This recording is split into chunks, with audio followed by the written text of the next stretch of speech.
देखिए, इसमें अगला क्वेश्चन जो क्या दिया है आप लोग ध्यान से हम आंसर से पढ़ रहे हैं इसको, ठीक है ना। दिया है इलेक्ट्रॉन के श्रांति काल पर ताप के प्रभाव की व्याख्या कीजिए। इलेक्ट्रॉन के श्रांति काल पर ताप के प्रभाव की व्याख्या 1 नंबर से अधिक नहीं पूछेगा, ठीक ना। ये थोड़ा घुमावदार है लेकिन 1 नंबर से अधिक नहीं पूछेगा। तो श्रांति काल पर ताप का प्रभाव, इसका सलूशन लिखते हैं हम। सलूशन श्रांति काल पर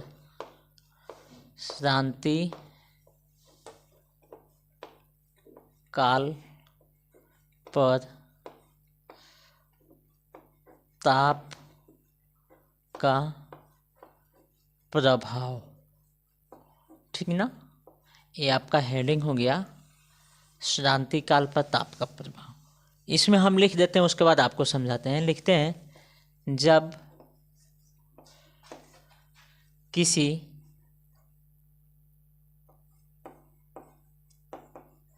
किसी चालक को ताप है तो उसके मुक्त इलेक्ट्रॉनों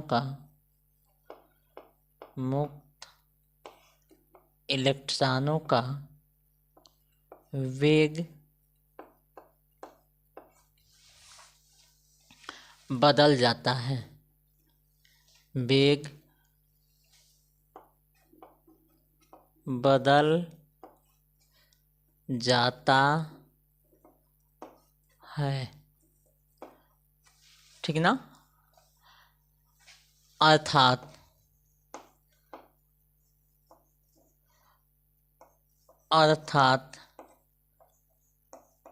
श्रांति काल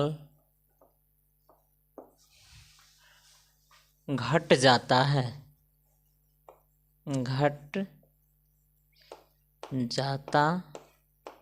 है। अभी यह बात हम आपको समझाते हैं। देखिए, जब किसी चालक को हीट करते हैं, ताप देते हैं तो जो उसमें के मुक्त इलेक्ट्रॉन होते हैं वह अधिक तेज गति करने लगते हैं। जब अधिक तेज गति करेंगे तो टक्कर होगा बहुत तेज। टक्कर के बाद दूरी बहुत तेज, एक दूसरे से दूरी होगी, फिर से दूसरे इलेक्ट्रॉन फिर से टकराएंगे, फिर से एक दूसरे से दूर जाएंगे। तो कम ही समय में टकरा के दूर जा रहे हैं, कम समय में टकरा रहे हैं, टकरा के दूर जा, क्योंकि उनका वेग अधिक है। तो जब ताप बढ़े तो उनका वेग पे प्रभाव पड़ेगा, वेग बढ़ेगा। जब वेग बढ़ेगा तो कम समय में अधिक दूरी तय करेंगे, यानी उनका समय जो होगा वो कम होगा। और जब समय कम होगा तो उसी समय को हम श्रांति काल कहते हैं। तो श्रांति काल क्या होता है? घट जाता है, ठीक ना। अगला क्वेश्चन देखिए जो बोर्ड पे शो कर रहा है, हम पढ़ रहे हैं सॉल्व से। क्वेश्चन पे ध्यान दीजिए। मैग्नीन का उपयोग प्रामाणिक प्रतिरोध बनाने में क्यों किया जाता है? मैग्नीन का उपयोग दिया है प्रामाणिक प्रतिरोध बनाने में क्यों किया जाता है। तो आपको हम बता दें, मैग्नीन जो धातु होती है, मैग्नीन के जो तार होते हैं, धातु होती है जो प्रतिरोध बनाए जाते हैं मैग्नीन के, उसकी प्रतिरोधकता बहुत कम होती है, नगण्य होती है, ठीक है ना। अब मैग्नीन की प्रतिरोधकता क्या होती है? नगण्य होती है। तो जब मैग्नीन की प्रतिरोधकता नगण्य होगी तो उसका जो प्रतिरोध बनाएंगे वह कम ही करंट पे जितना अधिक एफिशिएंसी अच्छा देगा, क्योंकि जितना प्रवाहित करेंगे उतना मिलेगा, उसके बाधा उसके रास्ते में कोई प्रतिरोध खड़ा ही नहीं होगा, उसको रोकेगा ही नहीं। तो लिखेंगे अगला क्वेश्चन का सलूशन, मैग्नीन की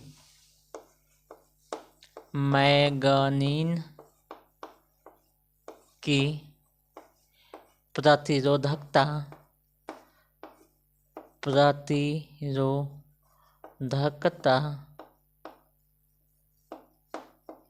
नगण्य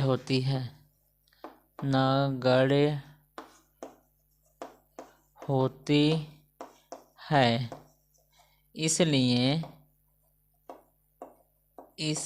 है, इसलिए प्रामाणिक प्रतिरोध बनाया जाता है। इसलिए यहाँ पे इससे कर लें, इसत से प्रमाणिक प्रतिरोध बनाया जाता है, यानी उसकी रेजिस्टिविटी कम होगी, ठीक ना, यानी उसकी प्रतिरोधकता कम होगी, नगण्य के बराबर होगी, ठीक है। प्रतिरोधकता नगण्य होती है, यानी वो करंट की रोकने की क्षमता उसके पास बहुत कम होती है, नगण्य, इसलिए बनाई जाती है। अगला क्वेश्चन देखिए, अगला क्वेश्चन है, एक तार को खींचकर उसकी लंबाई दोगुनी कर देते हैं तार की प्रतिरोधकता पर क्या प्रभाव पड़ेगी। जैसे एक कोई तार है, उसको खींच के उसकी लंबाई दोगुनी कर दें, तो कर उसके प्रतिरोधकता पर क्या प्रभाव पड़ेगी। जिससे तार है तो करंट को रोकता है, प्रतिरोध है, इससे वो प्रतिरोध है जो तार है जो वो करंट के प्रवाह को रोकता है, कुछ न कुछ कम कर देता है। कर उसकी लंबाई अगर खींच दें, जैसे मान लेते हैं मोटा तार है, या करंट के प्रवाह को मान लेते हैं कम कर देता है, यहाँ से 3 एम्पियर का दे रहे हैं इधर, तो इधर 1 एम्पियर 2 एम्पियर मिलेगा। कह रहा है इसको खींच के बड़ा कर दें, जब खींच कर कह रहा है बड़ा कर दें, तो खींच के बड़ा इसको कर देंगे, तो कह रहा है इसके प्रतिरोधकता, इसकी जो रोकने की क्षमता, इस पर क्या प्रभाव पड़ेगा।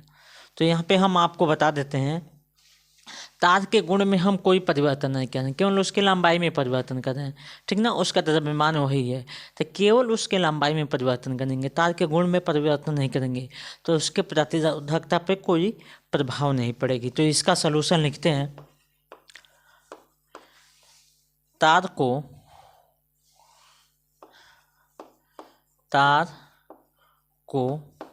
दोगुना करने पर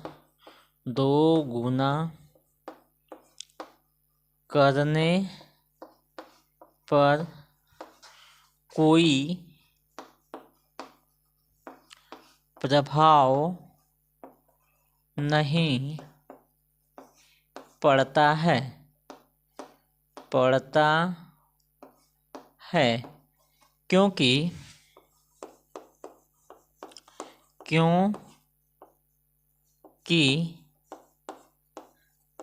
तार के गुण में कोई परिवर्तन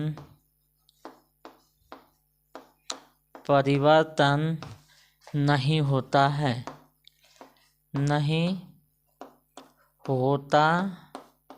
है, तो इस क्वेश्चन में आप लोग ध्यान से देखिए,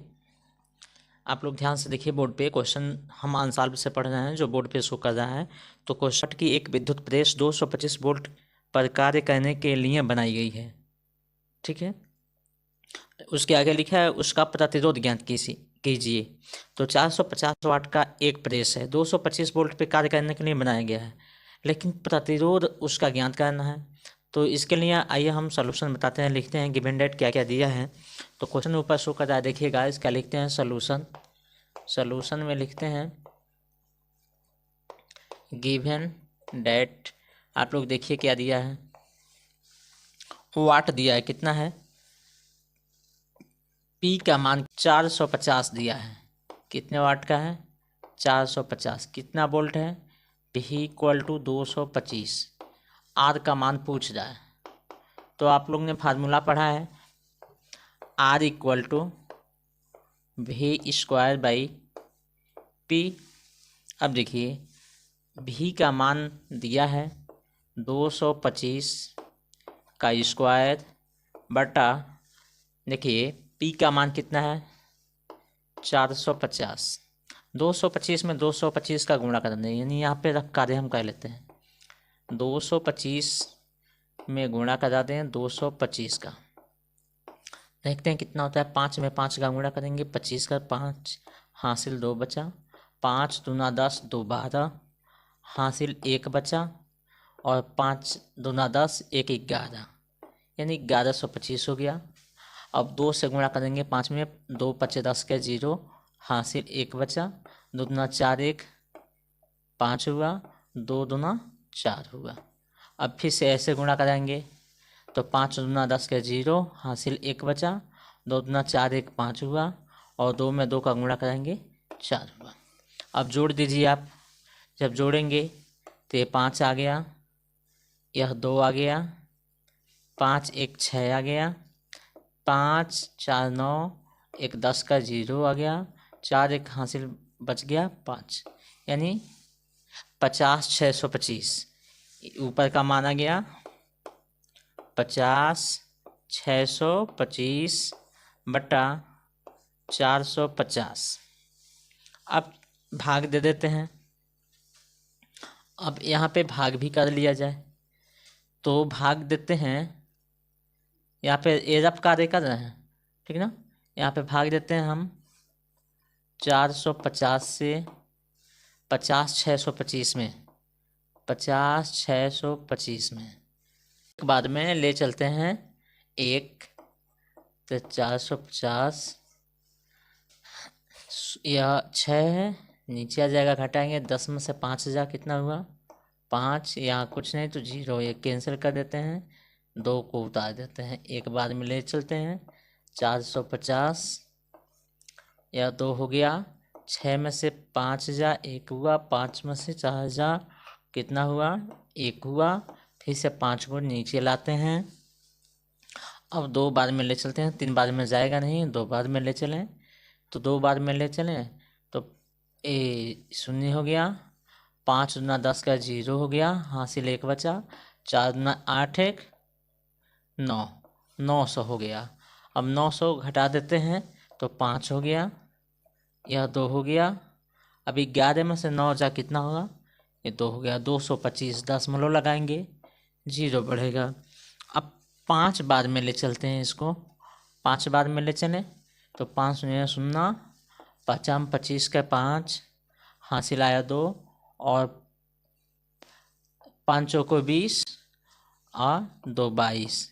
एक बार और चेक कर लिया जाए, 0 में 5 का गुणा कराएंगे, 0 हो गया, 5 में 5 का 25 का, हासिल बचा 2, और 4 5 20 और 2 22, यानी टोटल मेरा ये 0 हो गया, ठीक ना। यानी 112.5 आंसर जो आएगा 112.5 आ रहे हैं ना, किस में आएगा, ओम में आएगा। तो यह आप लोग नोट कर लीजिए, पूछा हुआ जो क्वेश्चन है वो आपके सामने है, ठीक है। जो बोर्ड पे शो कर रहा है, फिर से हम सलूशन बताते हैं अगले क्वेश्चन का। क्वेश्चन है आंसर से पढ़ रहे हैं, देखिए 1 किलोवाट के विद्युत बल्ब में 1 मिनट में कितनी ऊर्जा व्यय होगी। देखिए 1 किलोवाट, इसका सलूशन यहाँ पे हम नीचे लिख देते हैं, सलूशन फिर से क्वेश्चन ऊपर शो करा दिया 1 किलोवाट, यानी कैपेसिटी पी का मान कितना दिया है 1 किलोवाट। 1 किलोवाट में 1000 वाट होता है, तो 1000 वाट लिखेंगे, और इसको लिख सकते हैं 10⁻³ वाट। एक समय दिया है 1 मिनट, यानी time equal to 1 minute. 1 minute बोलें तो आप देखिए 60 सेकेंड हो गया। फार्मूला क्या लगाएंगे, तो कार्य करने की क्षमता को ऊर्जा कहते हैं, W = PT फार्मूला होता है। P का मान आप जानते हैं 10⁻³ है, T का मान कितना है 60 सेकेंड है, ठीक है। तो यह हो जाएगा 6 × 10⁻⁴ जूल, यह आपका आंसर हो गया। कहेंगे 6 कैसे हुआ, 60 को मान लिए 6, 1 0 है तो 1 पावर में वृद्धि कर दिए, तो 6 × 10⁻⁴ जूल, ये आपका आंसर हो गया। अगला क्वेश्चन जो देखिए बोर्ड पे शो करेगा, अभी हम पढ़ रहे हैं उसको अनसॉल्व से, ठीक है। अगला क्वेश्चन है बहुत इंपॉर्टेंट है, 2020 का पूछा हुआ क्वेश्चन है। देखिए 2 बल्ब 60 वाट 220 वोल्ट तथा 40 वाट 220 वोल्ट को 220 वोल्ट के मेंस से श्रेणी क्रम में जोड़ा जाता है, बल्ब की कुल शक्ति ज्ञात कीजिए। यानी 2 बल्ब हैं, ध्यान से देखिए, इसमें लिखते हैं सॉल्यूशन। क्वेश्चन आपको ऊपर दिखाई दे रहा होगा, लिखते हैं गिवन डैट। पहले तो इसका हम फिगर बना लेते हैं। 2 बल्ब हैं, दोनों एक किस क्रम में, श्रेणी क्रम में है। तो सपोज करते हैं जो एक बल्ब है वह यह है, इसका फिलामेंट बना देते हैं, और एक बल्ब यह है, ठीक ना। दोनों एक दूसरे से श्रेणी क्रम में जुड़े हैं, ठीक है। किस क्रम में जुड़े हैं, श्रेणी क्रम में जुड़े हैं। अब देखिए जो पहला बल्ब है कितने वाट का है जी, क्वेश्चन पहला है वो P इक्वल टू 60 वाट, और दूसरा है इसको P1 मानते हैं, इसको P2 मानते हैं। ये 40 वाट है, 40 वाट है, और ये 60 वाट है। ठीक है, दोनों जो है कितने मेंस से जुड़े हैं, तो जो AC मेंस है या कितना है 220 वोल्ट से जुड़े हुए हैं। ठीक है ना। देखिए दो बल्ब हैं, दोनों श्रेणी क्रम में हैं, एक 60 वाट है, एक 40 वाट है, 220 वोल्ट के मेंस से जुड़े हैं। ठीक है ना, ये क्वेश्चन आपका दिया है। अब क्या पूछ रहा है, अब पूछ रहा है तुल्य शक्ति ज्ञात कीजिए। यही क्वेश्चन कहाँ है, तुल्य शक्ति। तो तुल्य शक्ति निकालेंगे, श्रेणी क्रम का फार्मूला लगा देंगे, P equal to P1 cross P2 बटा P1 प्लस P2। अब P1 का मान कितना है 60 गुणे 40 बटा 60 प्लस 40, तो 6 चौको 24, और एक 2 0 हो गया, और 40 और 60 मिलके 100 हो गया।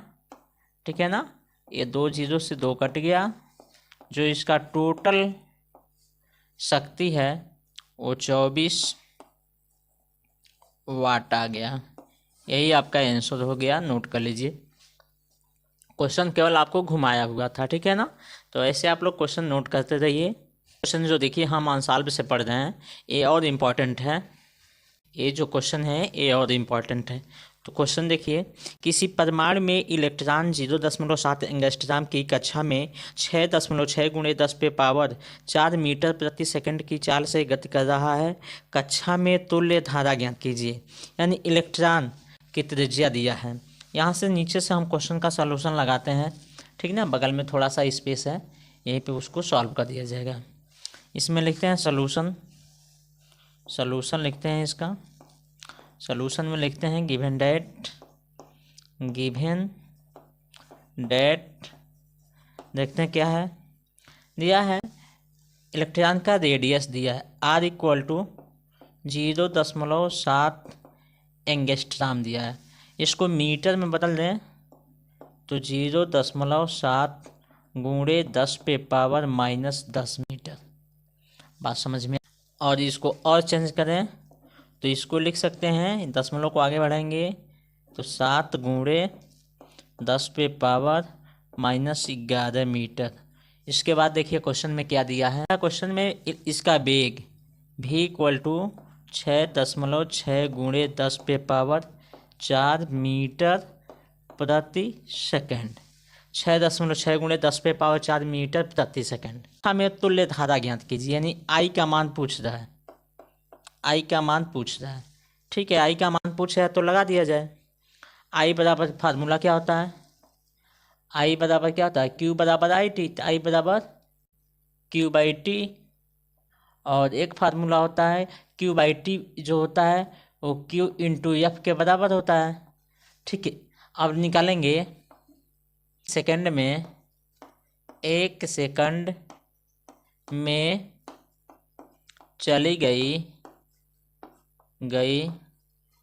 दूरी। तो 1 सेकंड में चली गई दूरी निकालें तो F equal to V/2πr। V का वैल्यू आप लोग क्वेश्चन में देखेंगे दिया है 6.6 गुणे 10 पे पावर 4 दिया है, 6.6 गुणे 10 पे पावर 4, और 2 पाई का मान 3.14, R का मान कितना है 7 गुणे 10 पे पावर -11। ठीक है ना, 7 गुणे 10 पे पावर -11, 10 पे पावर -11 को ऊपर ले चलें तो ये हो जाएगा 6.6 गुणे 10 पे पावर 4, 10 पे पावर 11 प्लस में हो जाएगा। अब गुणा करा देते हैं, 2 से गुणा इसमें कराते हैं, 2 चौको 8, 2 एकने 2, और 2 तिहाई 6, 6.28 गुणे 7 हो गया। अब इसको और थोड़ा सॉल्व किया जाए तो ये इसको लिख सकते हैं इसको गुणा कराइए तो ये हो जाएगा 6.6 गुणे 10⁴ 7×4 = 11 4 = 15 बटा ये हो जाएगा 439.6। इससे इसमें भाग देंगे, इससे इसमें भाग देंगे तो 0.15 गुणे 10⁻15 इसको लिखेंगे 1.5। रफ कार्य कर लीजिएगा, फास्ट हम लिख दे रहे हैं, गुणे 10⁻14। अब देखिए ये मान आ गया एफ का मान आ गया। अब हम इस फार्मूले से लिखेंगे, ठीक ना, समीकरण 1 से। इसको 1 बना लेते हैं, समीकरण 1 से। समीकरण 1 से लिखेंगे आई बराबर क्यू का मान होता है 1.6 गुणे 10⁻−19 और एफ का मान दिया है। देखिए एफ का मान अभी निकाले हैं 1.5 गुणे 10⁻14। तो दोनों का गुणा कराएंगे 1.6 गुणे 1.5 4 गुणे 10⁻−5 एम्पियर। ठीक ना, इसको आप लोग नोट करिए, आंसर आपका आ गया। ठीक है ना, बहुत ही आसान सवाल है। तो अगला क्वेश्चन देखिए, क्वेश्चन क्या कह रहा है। क्वेश्चन को हम पढ़ रहे हैं, अंशाल्प से पढ़ रहे हैं। दिया है हाइड्रोजन परमाणु में इलेक्ट्रॉन नाभिक के चारों ओर प्रति सेकंड 6 गुणे 10⁻15 चक्कर लगाता है। वृत्तीय पथ में धारा का मान क्या है। हाइड्रोजन परमाणु में इलेक्ट्रॉन नाभिक के चारों ओर, ध्यान से देखिए, हाइड्रोजन परमाणु में इलेक्ट्रॉन नाभिक के चारों ओर। तो इसका सलूशन लिखते हैं, सलूशन देखते हैं क्या दिया है। गिवन डैट प्रति सेकंड दिया है, टी का मान दिया है 1 सेकंड। कितना चक्कर लगाता है, एन बराबर 6 गुणे 10⁻, चक्कर लगाता है। आई का मान पूछ रहा है, तो आई बराबर होता है Q/T और Q बराबर होता है, आप लोग जानते हैं, Q बराबर NE। तो Q की जगह पे लिख लेंगे NE/T। आई बराबर हो जाएगा, N का मान कितना है 6 गुणे 10⁻15। ई का मान जो होता है 1.6 गुणे 10⁻−19 और टी का मान 1 सेकंड है। 16 छके 96 यानी 9.6 गुणे 15 और 19, 15 4 19 -4। ये आई का मान है, ये एम्पियर में, यही आंसर हो गया। ठीक है, अगला क्वेश्चन देखिए, सॉल्यूशन लिखते हैं अगले क्वेश्चन का। क्वेश्चन क्या है, हाँ ध्यान से देखिए। क्वेश्चन दिया है एक तार के अनुप्रस्थ काट का क्षेत्रफल 1 गुणे 10⁻−7 मीटर स्क्वायर तथा तार में मुक्त इलेक्ट्रॉनों की संख्या 2 गुणे 10⁻28 प्रति मीटर क्यूब है। तार में 3.2 एम्पियर की धारा प्रवाहित हो रही है, ज्ञात कीजिए। पहला पॉइंट है तार में धारा घनत्व, दूसरा पॉइंट है इलेक्ट्रॉन का अनुगमन वेग। तो इसमें क्षेत्रफल दिया, अनुप्रस्थ काट का क्षेत्रफल दिया है 1 गुणे 10⁻−7 यानी ए का मान दिया है 1 गुणे 10⁻−7 मीटर स्क्वायर। संख्या दिया है यानी इक्वल टू 2 गुणे 10⁻28 करते इसमें दिया है एम्पियर 3.2 एम्पियर। क्या पूछ रहा है, पहला पॉइंट क्या पूछ रहा है, धारा घनत्व जे। पॉइंट नंबर 2 क्या है, अनुगमन वेग VD। 2 क्वेश्चन पूछा है, दोनों आसान पूछा है। ठीक है, फार्मूला हम आपको बता देते हैं, जे इक्वल टू क्या होता है, VD इक्वल टू क्या होता है। ठीक है, तो जे इक्वल टू होता है, नीचे लगा देते हैं, जे इक्वल टू I/A। आई का मान है 3.2 और ए का मान है 1 गुणे 10⁻−7। तो इसको सॉल्व करेंगे तो लिखेंगे 3.2 गुणे 10⁻7। ऊपर ले गए हैं तो प्लस हो गया, नीचे 1 से भाग देंगे, कोई अंतर नहीं होगा। तो इसको लिख देंगे जे इक्वल टू 3.2 गुणे 10⁻7। ठीक ना, इसका मात्रा एम्पियर प्रति मीटर स्क्वायर।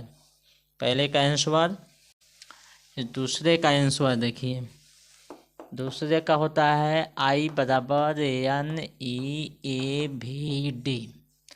तो VD बराबर हो जाएगा आई बटा एन ई ए, आई बटा एन ई ए, आई का मान है 3.2, नंबर ऑफ इलेक्ट्रॉन 2 × 10⁻28, इलेक्ट्रॉन होता है 1.6 × 10⁻⁻19, और क्षेत्रफल है 1 × 10⁻⁻7। ठीक ना। अब देखिए ये हो गया 3.2, 16 × 32, 3.2 × 10⁻, अब देखिए 7 9 10⁻28 और 10⁻−19 और 7 10⁻26 माइनस में हो गया। इससे इसको काट दीजिए, यह हुआ 1 × 10⁻26, 2 28 -2। ये VD है ना, वेग मीटर पर सेकेंड। ठीक है ना, ये आपका आंसर हो गया।